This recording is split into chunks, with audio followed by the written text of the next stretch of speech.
Vienna has sort of this peaceful, laid-back feeling that I don't get in a lot of other cities.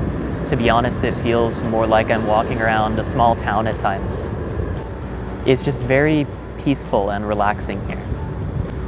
Vienna is just an obscenely beautiful city. I mean, everything from the old buildings to all the parks and the flowers that are just everywhere. I actually really like this city in a way that I don't like a lot of cities. Good morning from Vienna. Today I'm going to be checking out the inner city, which is right in the center of Vienna and is the oldest and most historic part of the city. There's supposed to be all sorts of medieval and Baroque architecture, so looking forward to checking it out.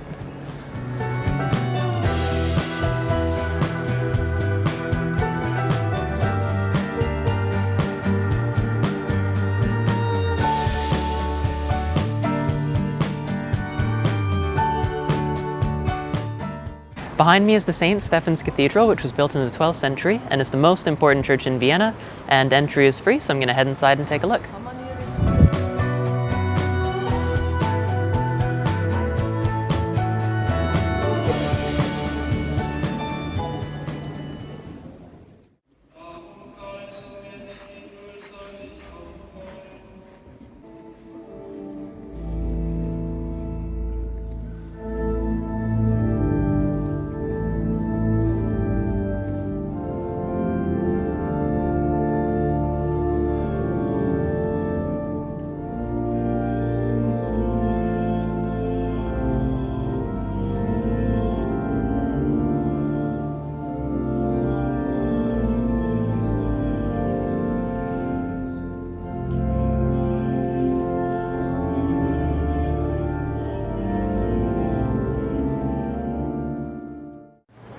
Alright, so that ended up being really beautiful inside. I was in there during a service which I didn't really understand because it was in German, but definitely added to the ambiance, I guess, of the old historic church. So.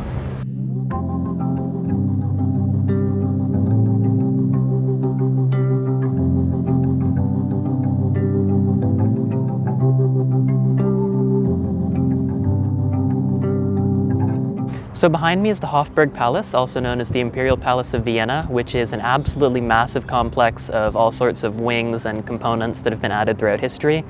It was initially used in the 13th century as the seat of Dukes of Austria, before growing in size and prestige and eventually becoming the seat of the Holy Roman Empire and the famous Habsburg dynasty. The palace still sees official government use today, both by the President of Austria, as well as being the headquarters for the OSCE.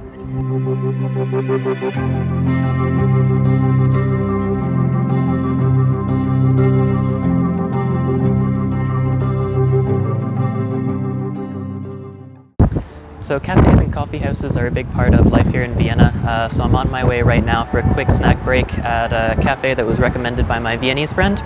It's supposed to be a very old, formal, traditional, kind of continental style cafe, the kind that doesn't really exist anymore in a lot of places, so I'm looking forward to trying a bite of history, so to speak.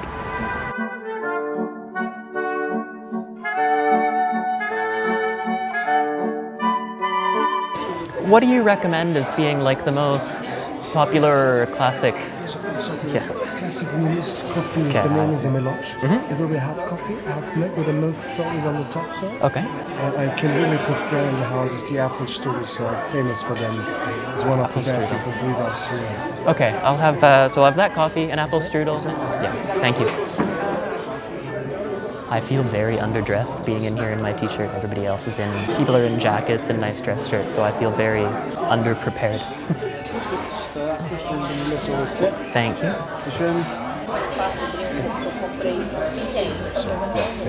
Thank you. All right. Thank you.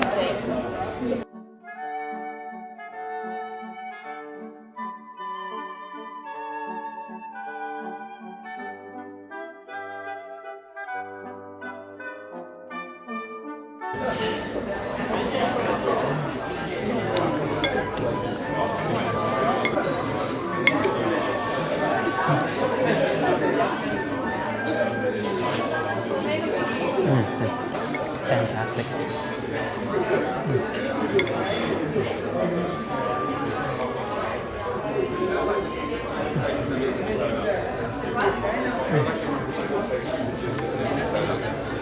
So Cafe Landtman is like one of those, real classic old world coffee houses where just everything's very formal, wooden paneling, white tablecloth. One of those dying old world institutions of Ireland.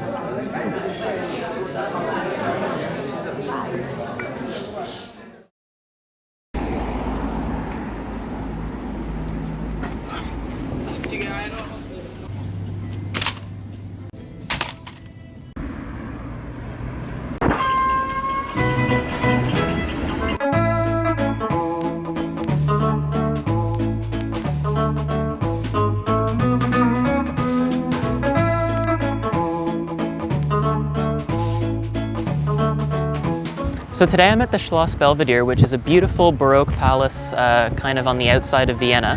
And it was built for the Duke of Savoy as his summer residence. It's this beautiful complex of an upper palace, which you can see behind me, and then a lower palace, which is right in front of me. And on both sides there are just stunningly beautiful gardens with all sorts of flowers and fountains and ponds. And so it's a really beautiful place to check out.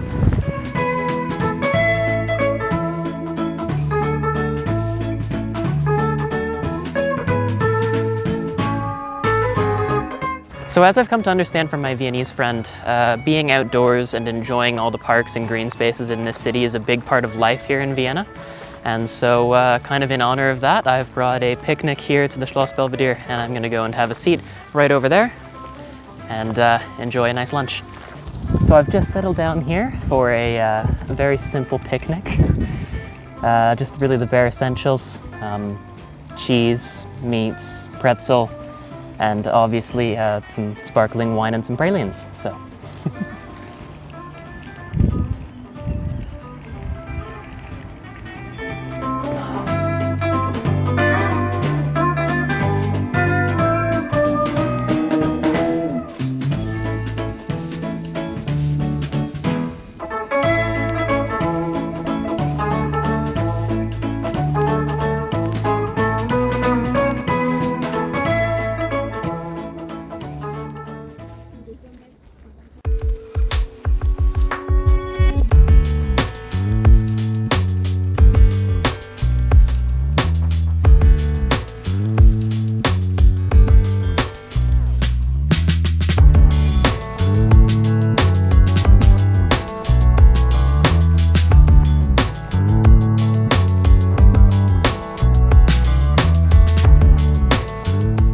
So behind me is the St. Charles Church, which is a beautiful Baroque church, construction of which finished in 1737, and apparently it's somewhat of a popular hangout spot for locals as well.